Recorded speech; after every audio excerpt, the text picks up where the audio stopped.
और अब रुक करते हैं हमारे अगले मेहमान का, जो डीएम फर्रुखाबाद है। मानवेंद्र सिंह जी इस वक्त हमारे साथ सीधा जुड़ रहे हैं। बहुत स्वागत है सर आपका एबीपी गंगा पर। नमस्कार मैडम। सर, सबसे पहले तो फर्रुखाबाद की स्थिति आपसे जानना चाहेंगे कि यहाँ फिलहाल एक्टिव केसेस कितने हैं और कितने लोग ठीक होकर अपने घर गए हैं और मृत्यु दर किस प्रकार है? देखिए, हमारे यहाँ इस समय एक्टिव केस करीब 1290 केस हैं और करीब 6000 से ऊपर केस हमारे जो लोग ठीक होकर अपने घरों में चले गए हैं। और इसके अलावा हम लोगों ने काफ़ी व्यापक व्यवस्थाएं की थी। जैसे ही हमारी सेकेंड वेव आई थी, हम लोगों ने अपनी बेड की क्षमता 135 कर ली थी। 3 हॉस्पिटल्स को हमने एंगेज किया था, इसमें 2 CHC और एक जिला स्तर पर हॉस्पिटल था, जिसमें हमने L2 की सभी सुविधाएं उपलब्ध करा रखी थी।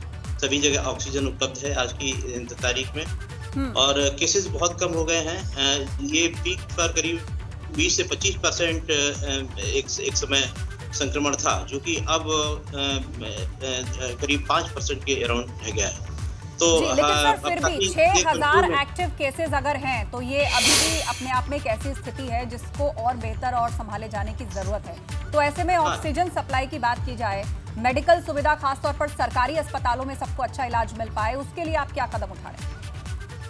देखिए, हमने ICCC के माध्यम से ऑक्सीजन सिलेंडर हम उपलब्ध करा रहे हैं। जिसको भी कहीं पे डिमांड होती है तो ऑक्सीजन सिलेंडर उपलब्ध करा रहे हैं। मैंने आपको बताया कि हमारे पास 135 बेड हैं जिस पर ऑक्सीजन उपलब्ध है और पिछले 3-4 दिन से हमारे बेड भर नहीं रहे हैं।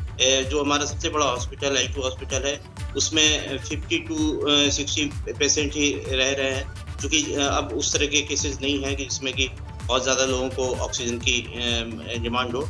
इसके अलावा हमने 14 ऐसे हॉस्पिटल्स को इंगेज किया था जो कि प्राइवेट हॉस्पिटल हैं। उसमें 14 हॉस्पिटल में 200 बेड हमने केवल कोविड के लिए इंगेज किए थे। जब पीक का समय था और तो उस समय वहाँ पर इलाज करवाया गया। फिलहाल चूँकि ऑक्सीजन की उपलब्धता काफ़ी अच्छी है, मरीजों की संख्या भी काफ़ी कम हो गई है, तो अब हम लोग बड़ा स्मूथली काम कर रहे हैं। उसमें अब किसी प्रकार की कोई दिक्कत नहीं आ रही। 3T फॉर्मूले पर यूपी चल रहा है और नीति आयोग ने भी फिलहाल इसको हाल ही में अप्रिशिएट किया है कि यूपी में जिस तरह से अब कोविड का मैनेजमेंट हो रहा है, 3T फॉर्मूला मतलब टेस्टिंग, ट्रेसिंग और ट्रीटमेंट, तो ये 3T फर्रुखाबाद में आप कैसे इंप्लीमेंट कर रहे हैं? क्या कॉन्टैक्ट ट्रेसिंग पॉसिबल हो पा रही है, क्योंकि बल्क में केसेस आ रहे हैं? टेस्टिंग प्रॉपर हो रही है? इसको लेकर भी लोगों ने बहुत सवाल खड़े किए कि प्राइवेट लैब ने टेस्टिंग बंद कर दी है और जो होम आइसोलेशन में बीमार है वो अस्पताल कैसे जाएगा टेस्ट के लिए? तो ये 3T फॉर्मूले पर आप कैसे आगे बढ़ रहे हैं?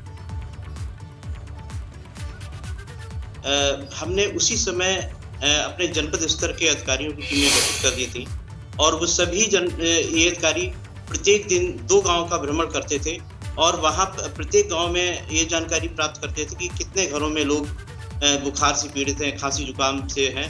तो जहां पर भी सूचनाएं प्राप्त होती थी वहां हम उनकी टेस्टिंग करवाते थे। चूंकि सभी जनपदों, सभी ग्रामों में निगरानी समितियां गठित हैं, किंतु निगरानी समितियां कैसे काम कर रही हैं, सशक्त तरीके से काम कर रही नहीं कर रही, इसके लिए हमने इन टीमों को गठित किया था, जिसके परिणाम काफी अच्छे रहे। और हमारा जहां पर भी इस तरह की आशंका थी कि बुखार और खांसी जुकाम से लोग पीड़ित हैं, उनकी टेस्टिंग अधिक से अधिक लोगों की कराई गई और उसका परिणाम। सर, अंत में जानना चाहेंगे कि कोई हेल्पलाइन नंबर या कोई कंट्रोल रूम ऐसा है जो प्रॉपर 24/7 काम कर रहा है, लोगों को डेडिकेटेड है? लोग कहते हैं वहाँ कोई फोन कॉल नहीं उठाते हैं तो मदद नहीं मिलती, किसी को बेड की जरूरत हो, अचानक ऑक्सीजन की जरूरत हो, तो ऐसे कुछ हेल्पलाइन नंबर्स या कंट्रोल रूम जिले में एक्टिव हैं क्या? देखिए, हमारे कंट्रोल रूम में 15 हेल्पलाइन नंबर हैं, जिसमें एक लैंडलाइन है और शेष जो है वो मोबाइल नंबर है। लगातार वहाँ पर अधिकारी और कर्मचारी मौजूद रहते हैं और जहाँ पर भी जिस प्रकार की भी सूचनाएं हमें प्राप्त होती है उसके अनुसार हम लोग रिस्पॉन्स करते हैं। हमारा ICCC बहुत अच्छे ढंग से काम कर रहा है। नियमित रूप से हम लोग वहाँ पर बैठक करते हैं। उस ICCC की जो CDO खुद यहाँ पर लेडी CDO है, वो खुद देखती हैं और वो पूरे दिन में करीब 3 बार वहाँ पर देखने जाती हैं। तो उसके माध्यम से हमें काफ़ी कुछ काफ़ी हद तक हमें इस संक्रमण को कंट्रोल करने में मदद मिली है।